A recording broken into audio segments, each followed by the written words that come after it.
আমি পেঁয়াজ দেয়নি বল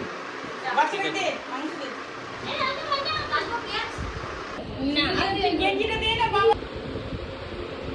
ভাই ডিমের কোট করে দিচ্ছি ভাই না হ্যাঁ ঝোলটা দিয়ে একদম নিবি ভালো তো জামাটা বিক্রি ছোট ছোট বোতলটাতে এই কর ওটা ছোট ছোট করে পেটে মাছ ধরবে না পাতে দাও পাতে ঝোল অল্প শুনো আমি ভাত নে বাবা ভাত নে অল্প দুটো আলু খাবে নাকি দেখো ঠিক আছে অল্প ভাত দাও দেখো না কি হচ্ছে Bigger no. তেল বেরিয়েছে কি ওটা কষালাম ভালো মতি তোর ইয়ে দেখেছিস ওটা হাড়